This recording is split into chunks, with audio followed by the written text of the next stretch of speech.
আসসালামু আলাইকুম রহমতুল্লাহ। এবারের সংসদ নির্বাচনে জামাতের যে সমস্ত এমপিরা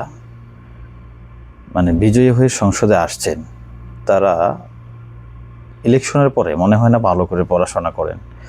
হয় সংসদের বিষয়ে, সংবিধানের বিষয়ে কোনো কিছুতেই তারা ভালো পারফরমেন্স করতে পারতেছে না।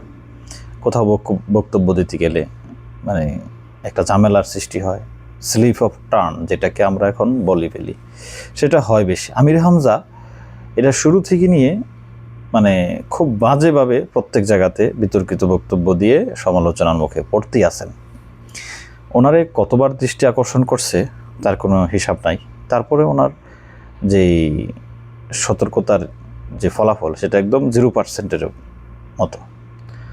তো বাজেট অধিবেশন শেষে ওনার যে 600 কোটি হইলে ভালো হইতো, 6000 কোটি ভালো হইতো, এই বক্তব্য সবাইরে হাসির রস দিচ্ছে। তো আমি কথা বলার আগে আজকে একটা উদাহরণ টানবো। যেহেতু খেলাফত প্রতিষ্ঠার জন্য জামাত ইসলামের রাজনীতি, হযরত আবু বকর রাদিয়াল্লাহু তাআলা আনহুর অন্তিমকালে তিনি তার মেয়েকে ডাকলেন, বললেন যে আমি খেলাফতের দায়িত্ব নেওয়ার ফলে আমার ব্যবসা বাণিজ্য সব কিছু ছেড়ে দিতে হয়েছে। পারিবারিক কারণে পরিবার চালাতে গিয়ে আমাকে রাষ্ট্রীয় ওজিফা গ্রহণ করতে হয়েছে। সেজন্য আমার মনে হচ্ছে যে আমি রাষ্ট্রের দায়িত্ব ঠিকমতো পালন করতে পারি নাই। ওনার জবাবদিহিতার জায়গা থেকে বলতেছে। তো আমার ওজিফা 150 দিরহাম করেছিল, 2.5 বছরে যত হয়, আমি তোমার অন্য ভাইদেরকে কাউকে কোনো সম্পত্তি দেই নাই। তোমাকে সম্পত্তি দিছি, যে জায়গাটা দিছি সেই জায়গাটা বিক্রি করে 2.5 বছরে 150 দিরহাম করে যত হয় তুমি তত দিয়ে দিবা। তিনি বললেন, দিবি কি না বলো? হ্যাঁ দিব। হযরত ওমর সেখানে উপস্থিত ছিলেন। ওমর বললেন যে আপনি আমাদেরকে কঠিন একটা দৃষ্টান্ত দেখাই দিয়ে গেলেন। তো এরকম অ্যাকাউন্টেবিলিটি, এরকম দায়িত্ববোধ, এরকম জবাবদিহিতা ছিল ওনাদের মধ্যে। ওনারাই খেলাফত কায়েম করছেন, প্রতিষ্ঠা করে গেছেন।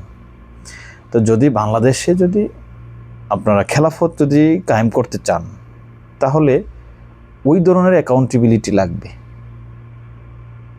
আবু বকরের মতো, ওমরের মতো, ওসমানের মতো, আলীর মতো, রিদওয়ানুল্লাহি তাআলা আলাইহিম আজমাইন, ওনাদের মতো যদি অ্যাকাউন্টেবিলিটি থাকে, তাহলে বাংলাদেশে খেলাফত প্রতিষ্ঠিত হবে। সেটা 100%, কেউ ঠেকাতে পারবে না।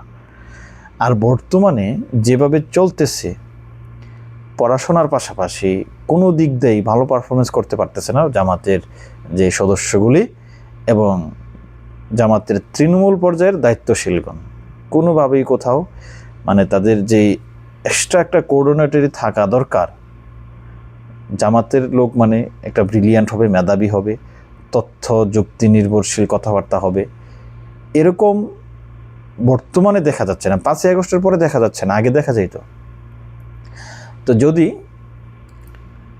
আপনারা ভালো কোনো পারফরমেন্স করতে পারেন, তাহলে জনগণের সমর্থন আছে। তারা চায় যে জামাত একটাবার ক্ষমতায় যাক, জামাতের লোকদেরকে দেখা দরকার। কিন্তু এই পারফরমেন্স যদি এই হয়ে থাকে, এভাবে যদি চলতে থাকে, তাহলে অবস্থা বেগতিক হবে। বই পড়তেই হবে, প্রোগ্রাম, সংগঠন, তারপরে সাংসারিক কাজকর্ম, যত কিছুই থাকুক না কেন, পড়তেই হবে। পড়া ছাড়া যদি জ্ঞানের জগতে মুসলমান নেতৃত্ব দিতে পারে, তাহলে মুসলমান সামনে নেতৃত্বে আসতে পারবে। আর যদি জ্ঞানের জগতে মুসলমানদেরকে না পাওয়া যায়, ওই যে শুধু ফেসবুকে, ইউটিউবে যেভাবে একটা কথা উঠছে যে জামাত আর শিবির শুধু ফেসবুকে, ইউটিউবে শক্তিশালী, তাদেরকে রাজপথে দেখা যায় না, যদি এমন হয়, তাহলে আশা করা যায় না, জামাতের ভালো কিছু আশা করা যায় না। যদি ভালো কিছু আশা করতে হয়, তাহলে বিশেষ করে বাংলাদেশে জামাতের যেই নেতাকর্মী আছেন, তাদেরকে প্রত্যেক জিনিসের জ্ঞানের পাশাপাশি আধুনিক জ্ঞান, সব কিছুর সমন্বয়ে তাদের জ্ঞান থাকতে হবে। সমসাময়িক বিষয়কে কোরআন, হাদিস, ফিকা, ইসলামী শরীয়ত দিয়ে এটাকে রিয়েলাইজেশন করতে হবে, তাহলে আপনারা ভালো করতে পারবেন।